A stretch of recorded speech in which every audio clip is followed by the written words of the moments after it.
Well, the voice in the ether is saying this is recording, so I'm prepared to believe it. I certainly hope so, because the last time it told me it was recording, it wasn't recording at all. Actually, it was, but it wouldn't save. You remember my problem last time, Pat? Yes, absolutely. Didn't I Yeah. write? Couldn't you see the tear stains on the emails I sent to Oh, you? yeah. The frustration, the tears of rage. Anyway, Anyway, the spring is here. The sun is beaming down, Pat. The temperature is yeah. 11 degrees. I'm getting happy. What about you? Uh, I thought you were going to say I'm getting a tan, but I don't get carried away now. Don't get carried away. uh, But it is. Have you been out? Oh, you have been outside today, haven't you? yeah, I'm just literally in the door. In And fact, is the sun shining? I was coming down the road and I looked at the card and it says 4 minutes to one, and I said, we had agreed we'd do this at 1 o'clock. I was going, geez, will I make it at all? But there you go. Anyway, is the sun shining in Donegal? It's absolutely beautiful today. Oh, terrific, Absolutely beautiful. terrific, terrific. Okay, let's get down to business quickly. The first item on the agenda probably should be this speaking row in the Dáil, Yeah. coming back Mm. to haunt them again. Just give us a rundown as to what is at the heart of this. What exactly are the two sides Yeah, disputing? basically, if you want to boil it down, Michael Lowry, his group, I think there's about six regional independents. I think it's about six, maybe seven, Yeah. even maybe eight now, I think. But anyway, they all agreed that they would support the government. But then the government tried to pull a stroke, Michael Martin, by saying that while these people are actually government TDs, they should be entitled to speak as an opposition group. In other words, take up the opposition's time. In other words, Jude, it's a stroke. Without question, it's a stroke, Hmm. and everybody recognizes such. But Michael Martin and the Fianna Fáil and Fine Gael are hanging tough on it, and they said, no, no, we're not going to change. And the last time there was an almighty row, the first time they tried this, with the Dáil suspended, and apparently they're going to try and ram it through tomorrow. Shades of MAGA, the old. We've got the majority, so to hell with Well, democracy. for what I mean, I didn't listen that carefully, but I thought there was a difference between this time and last time when there was a shouting match and people left and so on. I understood that the first time these supporting TDs were going to be given the opposition's time or eat into the time that the opposition had to address the Dáil. This time, they're most definitely saying, I mean, certainly Fianna Fáil are saying the opposition will have just exactly the same amount of time to ask questions. It's just that these people shouldn't be silenced. Is that not Yeah. in fact true? No, no, I don't think it's as clear cut as that, dude. Basically, I think the issue hasn't been resolved. That basically, it's sort of saying people who support the government are being allowed to speak in opposition time. Now, I think that what the opposition are saying, speak in the government's time, and I don't think the government are going to play ball with that. But can you imagine the Taoiseach being said rather than having 5 minutes, he's going to have four or three? Well, I don't think it's as clear cut as you've just made it. But I should see. Apparently, negotiations are still going on, so I don't know what's going on. But Sinn Fein, and was the first time I have seen in a long time. The way the left or the opposition in Dáil Éireann is always fragmented. The last time the Labour Party, the Social Democrats, Sinn Fein, everybody walked out together and said, "We're not putting up with this." And Jude, it is about democracy. Jude, when government supporting TDs are allowed to speak from the opposition. I know. It's in other words, you cross it over and I'll head it in. hmm. Like what do you call Michal? What do you call him? The guys down in Kerry, Healy Rays.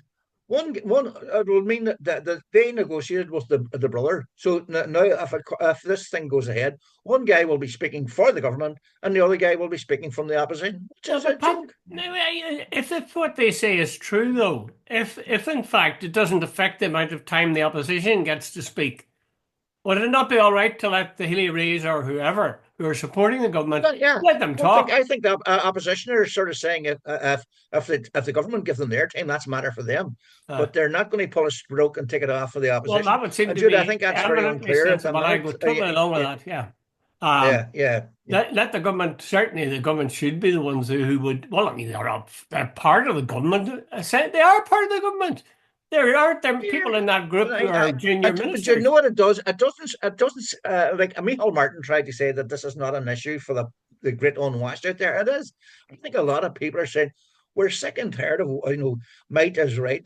the government, it's almost as if they've been taking lessons from Trump. Donald Trump pulling strokes, this sort of stuff.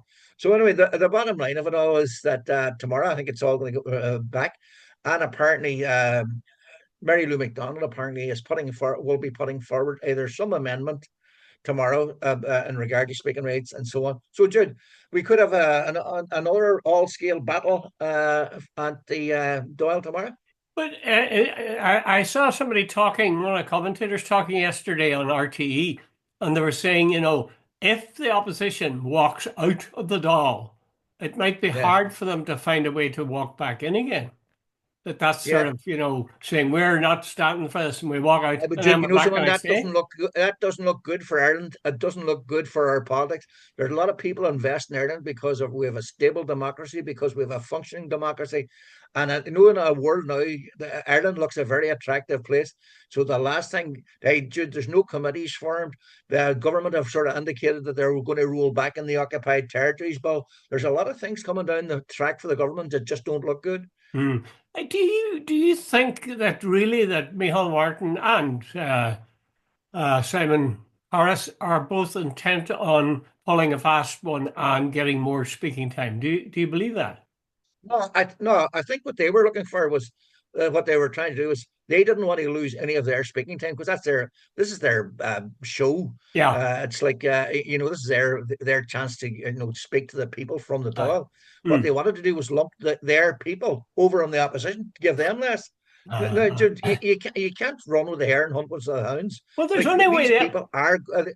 What? I was going to say there's only one way that can be resolved. If that's the case, there's only one way it can be resolved, and that is for Micheál Martin to just stop doing it. I mean, Yeah, as you say, the hares and the hounds. It's sort of flying in the face of fact and reason. To yeah. say these people support us. Some of them have junior ministries, but they're going to be speaking as Voting into your opposition time, people. not our time. In other words, we won like six of one, half dozen the other, and we won all the time. Uh, It's It reminds me of and some it's people.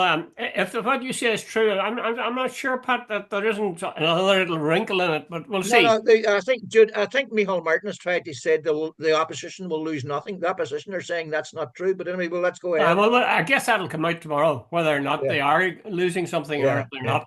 Uh, yeah, I think it's just a little bit like the way some people talk during the COVID thing. There are people who objected to getting objected to getting injected yeah, because they said there was all sort of bad things in there, and they were going to yeah. set up the devil in their bloodstream and all the rest of it. It's the same sort of thing.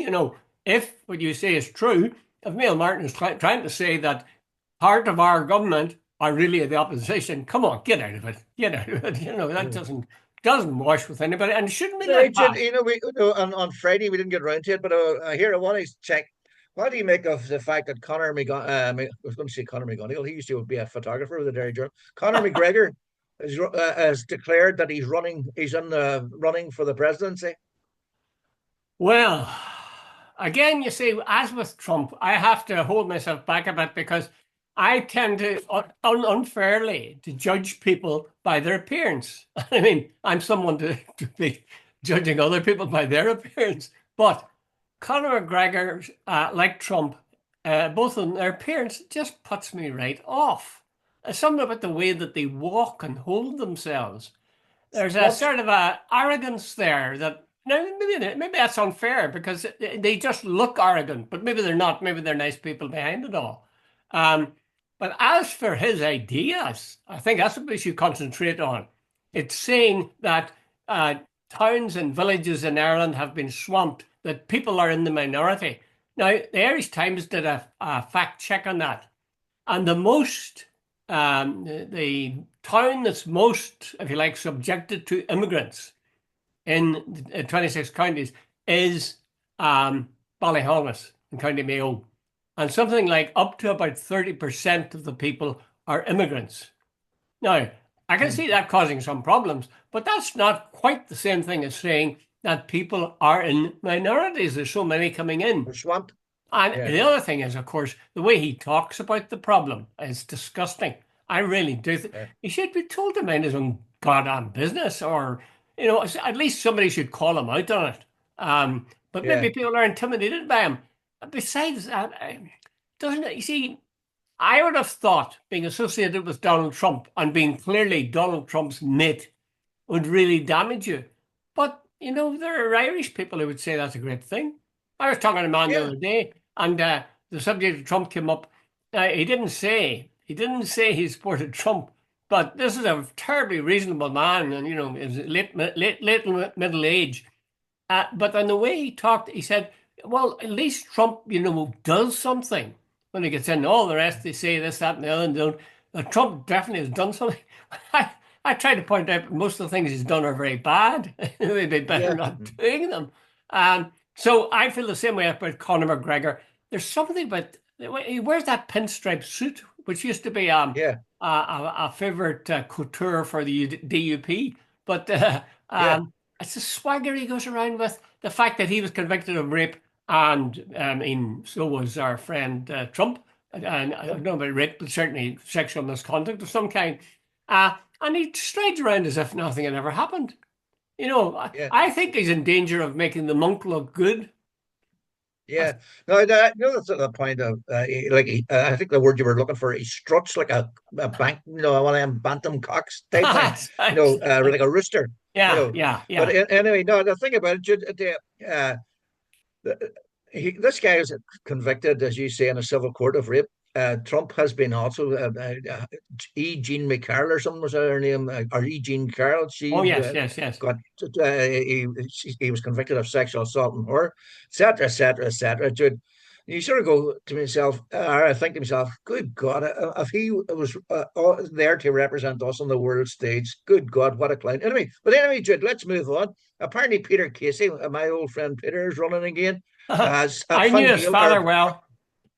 yes, Leo, He was right? he Well, was a apparently Simon bursar. He was a Coveney, bursar in St. Columns when I was a Browser and St. lad. Columns, yeah, yes, when you were a lad. But here, let me run by you some of the runners and raiders. Fine Gael apparently could be Simon Coveney, Francis Fitzgerald, Sean Kelly, who's an MEP, and I would think the one most likely is Mairead McGuinness and Heather Humphreys. Fianna Fáil apparently Whitford, Bertie Ahern, Barry Andrews, who's a bit of a non-runner, and something new Murray, who well, I've got to admit, I think vaguely heard of her. And Sinn Féin could be running either Jarlath Burns or John Finucane. And the Social Democrats, their leaders, Holly Cairns, but she's very young, so I can't imagine her going. Others include Catherine Conley, who was in the last oil, was the deputy last Gancorla, Francis Black, who Micheál McDowell, Fintan O'Toole, your favourite, and maybe Tommy Tiernan. And here, hey, I'm going to throw in one for you. Daniel O'Donnell. I'm betting any money.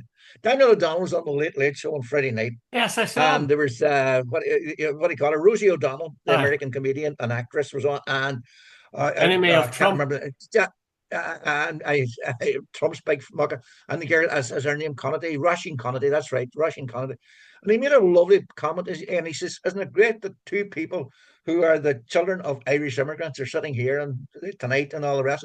And got a massive round of applause. And it was spoken. I thought, wait a minute, there speaks a politician. And you know something? He'd be a hell of a lot better than Conor McGregor. He actually, I agree with you. He impressed me considerably. He looked like a man you'd have to go out of your way to disagree with him. He Yeah, really is super smooth. And he yeah. actually seems, I don't know whether he is or not, but he seems the very opposite of Conor McGregor. He seems a genuinely nice guy. He Um, is a nice guy. and I mean, there's a case for saying, well, what does the president of Ireland have to do? And essentially, he has to represent or be a figurehead for the people of Ireland. I think yes, he could do worse than. Yeah, I mean, my yeah, mother. but right, like okay, I presume at this stage he must be wanting to slow down a bit. He's 60 something now. Yeah, it's He's probably had about a a weight too. 40-year career, and he has that. And by the way, anybody that thinks Daniel is a fool, they are a fool because he's a very, very clever fella. He saw a gap in the market, went for it, and has made millions, and I mean millions. I'm sure he's well north of 20 million in his bank balance Well, somewhere. you see, he. I don't know who gave him advice, but the way that he somehow corralled the support of middle-aged, even elderly women, and those famous tea parties that he used to have, Yeah, yeah, where people come. My mother, God be good to her.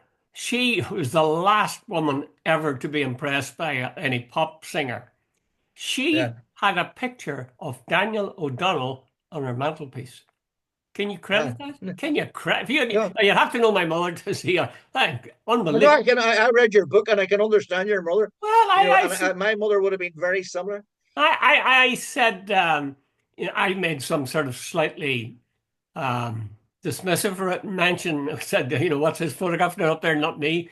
And she said something like, he's a nice, decent man that looks after his mother. And The I think that's the way application people see B, him. the application B. Yeah, that's another story. Yeah, I kind of like him. I think he's a nice voice. Um, I'm not sure it's a good voice. I mean, No, it's not, Jude. I don't think. No, so, there's a Canadian song out on Song for the Myra. He sings it brilliantly. But hey, Jude, I have been in many karaoke in Spain when I'm out sitting having a pint or a glass of wine, and I have listened to people and singing in karaoke bars who would be far superior crooners than Daniel O'Donnell. But he's got that certain something. Sure, Jude, if we could bottle it, Jude, we'd all be doing it. Yeah, You know, yeah. like who decides what anybody likes? They like Daniel O'Donnell. I don't get it all the time, but sure do am I. I mean, he can hit the note, and he's got a reasonable sense of rhythm. But it's a voice. I think a lot of singers have this problem that you can't criticize them in terms of the quality of their voice, but there's no interpretation of songs. You know what I No, mean? no, no, It's no, like a that's wrong kid there. reciting poetry. They recite the words right, Yeah, but but you know when you hear Tom Jones, you know it's Tom Jones right away. When you hear Johnny Cash, you know it's right away. When you hear Frank Sinatra. A lot of the modern day singers. Did it takes 10 minutes. Well, maybe you'd know Daniel O'Donnell. I don't think, but like if you listen to a lot of country artists, one like sounds like the other, like the other, like the other. They all sound the same. oh, that's true. Well, there are exceptions to that. Anyway, I Well, take by the it. way, Dr. Consonant, we're sticking south of the border. Leo Varadkar apparently has joined a big PR firm in America whose clients include JP Morgan, Google, and all the rest. How do you Uh, make of Leo? And him, by the way, Leo has been teaching apparently at uh, Harvard for this quietly this last couple of months. Their hmm, leadership school or something, hmm. a part-time mentor or something, whatever. So what do you? They said the company, I think it's called Penta. They're one of Yeah, the that's biggest right. companies in the world, and they bought over John Hume's son's company and Hume Gibson or something. I can't remember what the name was. But anyway, bottom line of it is they are a seriously heavy duty player, and they say Leo will bring a wealth of experience to the company. What do you think of Leo's new job? Well, in a way, I say good luck to him. Why wouldn't he? I mean, if they are willing to take him on board, then that's grand. Um, I'm not. I wonder what was he lecturing on in Harvard? Was it politics? I wonder. I think world affairs and global things and so on, Yeah. leadership. Well, that Yeah, would sort of make sense. But this actually, he is joining this Penta. This Penta is an Irish PR. Oh, sorry, it's a PR firm which took over Hume Brophy in 2023, the Brophy. I Irish couldn't PR remember the name. firm. Yeah, So, yeah, so it seems to be a seamless move from politics to PR, yeah, which, yeah. I put a question mark over that. The PR's job is to sell anything, anything, whereas Mm, politics is supposed to be about serving the people. And yet, any yeah. number of politicians who have retired or quit or whatever, that's where they move. They move into these companies. Absolutely.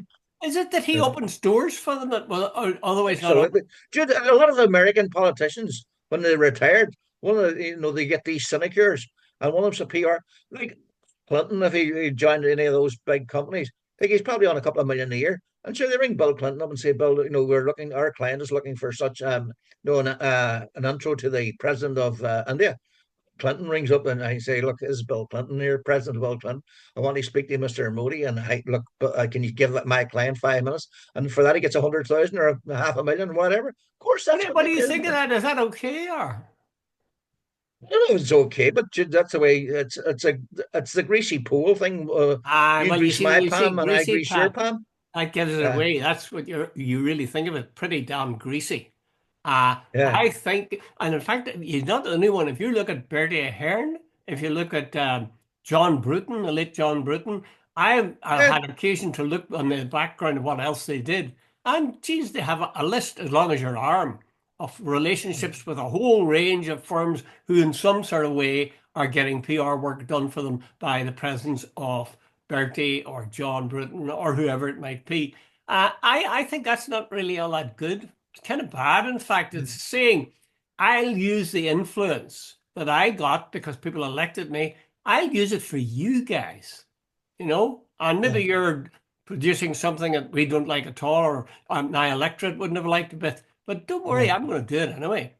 It's sort of, Yeah. it's like, I was going to say it's like a prostitute saying, you can use me if you want to, Yes. but maybe I should say Yeah. a hired gun. Yeah.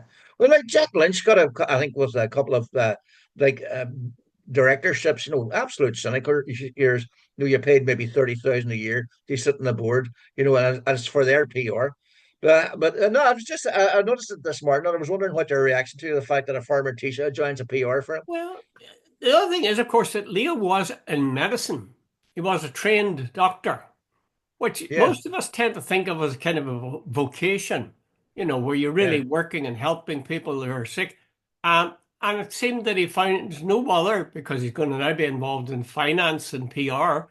It doesn't seem to be any problem moving from being, serving people, helping people as a Uh, doctor to, helping himself essentially as a PR person. I shouldn't say uh, that because one of my sons is a PR in PR in the States. Right. But And your daughter's a doctor as well, so you got to be well, careful. that sort of balances out, I guess.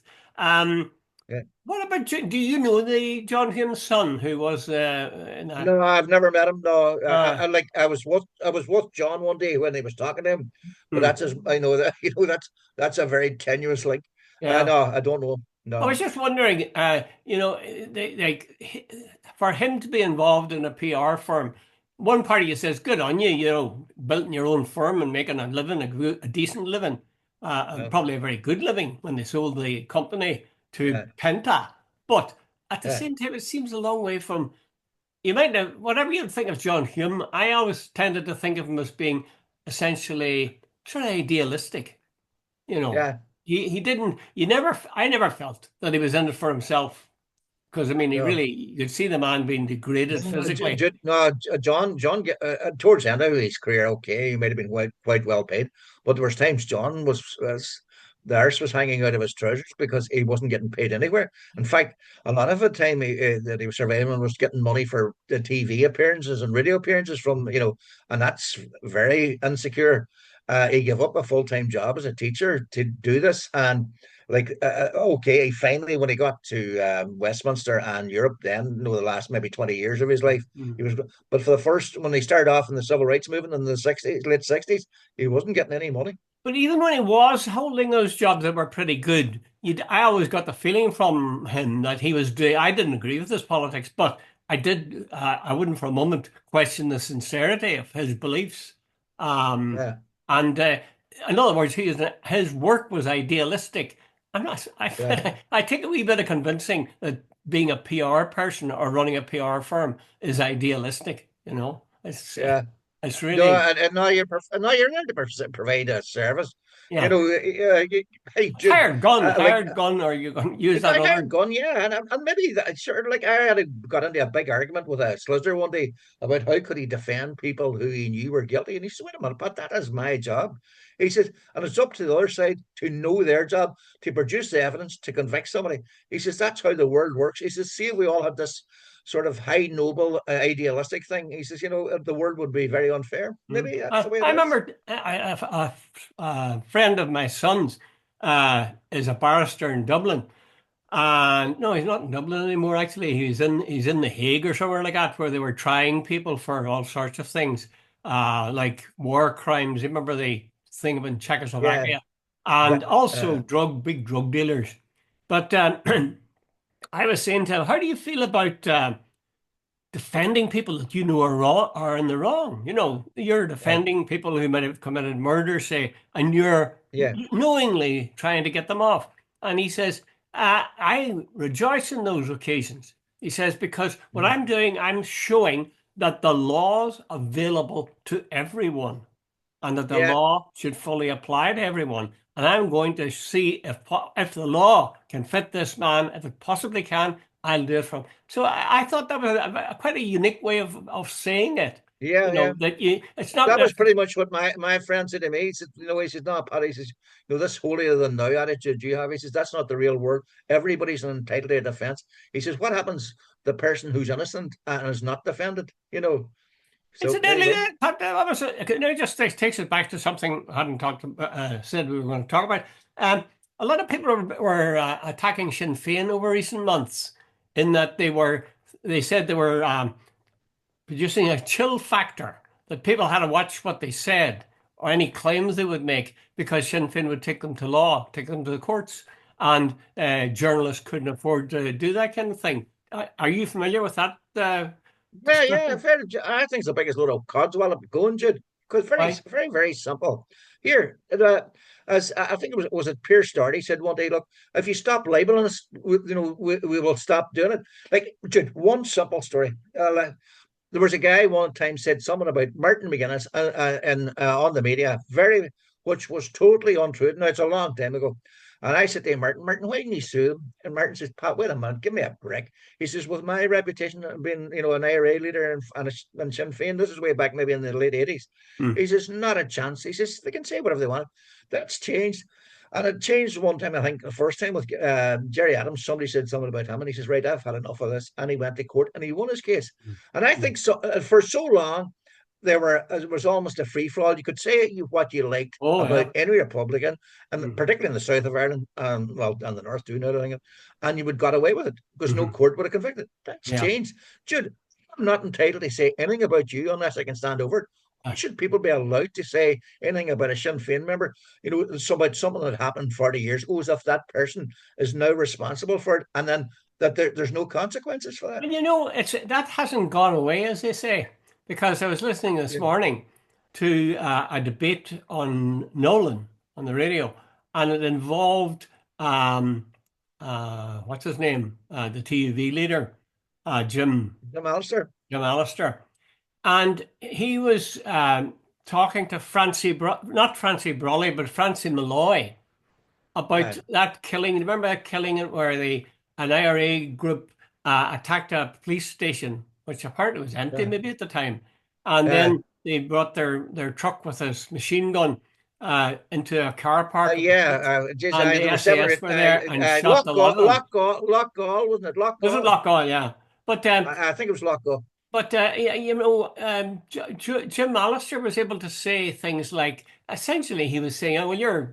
Sinn Féin," to Francie Malloy, and essentially tying the two together as to say, "Well, there's really no difference." Sure, remember the old one was Sinn Féin IRA all the time. That Yeah, like it was still a bird policy. Yeah. yeah, and they fought very hard for that. But it must be, I feel, if I was them, I would feel very disappointed now, because there was a time when not only would you not be debating with them, but they wouldn't even sit in the same studio. Do you remember those Uh, days? yeah, I remember that day. Yeah, I remember Gregory Campbell having to be interviewed in a different studio from the Yeah. guy in Uh, Sinn Féin.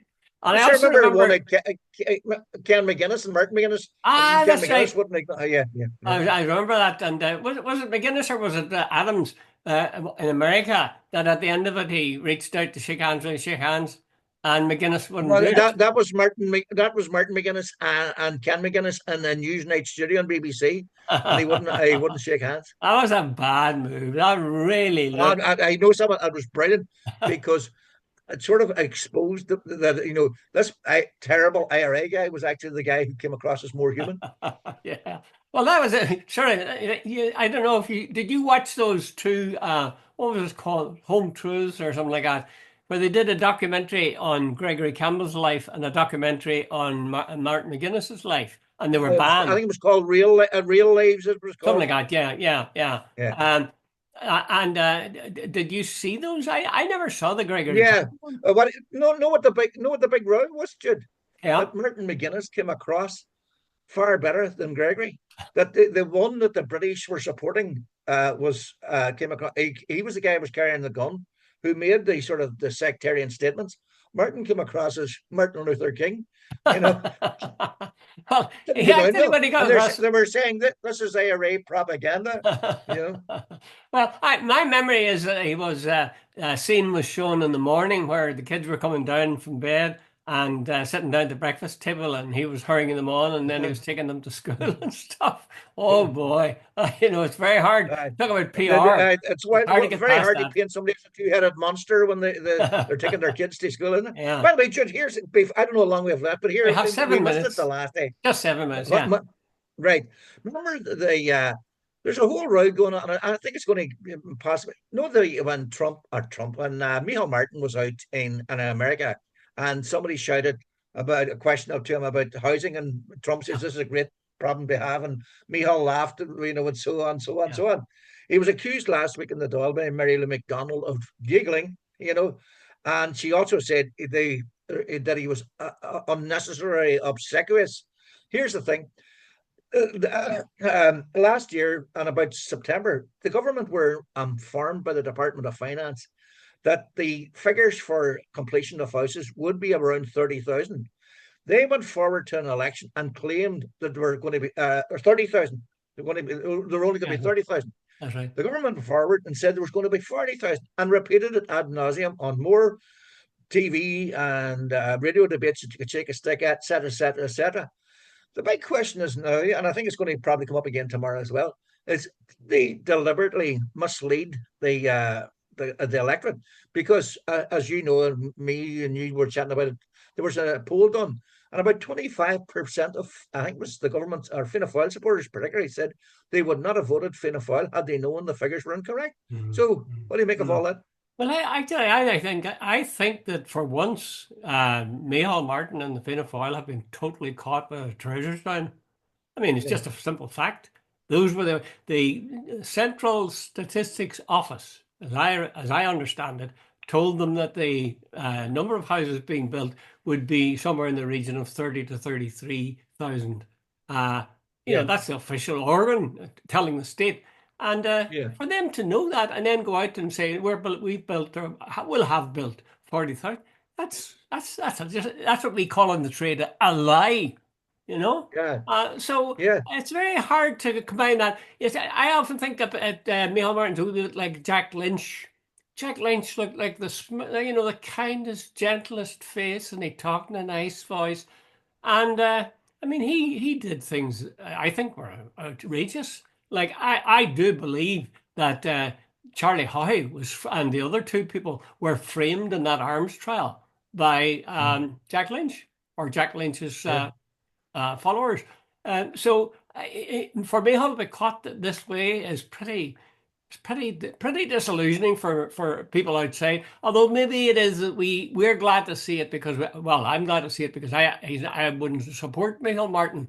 Um, but maybe if I was a regular guy and not too engrossed in politics, I might say, what's the difference? 33,000 to 40,000. Sure, it's all the same. Would that not be unreasonable? No, 40,000, Jude, was a sort of target figure, would have met the sort of target for that year. They knew they were going to be about eight. They only finished about 31,000, so they're about 8 or 9,000 off target. Mm. And 40,000, by the way, wasn't going to meet the need that was there, but it was their own target. Hmm. And so, in other words, was deliberately misleading. And the thing was that the red hot topic button pushing thing was Mm. housing. And But would in other words, yeah, go ahead. go No, ahead and finish what you're saying, Pat. no. But the whole thing, right? Had the public been aware of this, and you see, the thing is, the central bank told them, and what do you call it? I can't remember the other one. The Department of Finance, that's who it was, told them as well. So they had two sources to know that what they were saying on air was actually not true.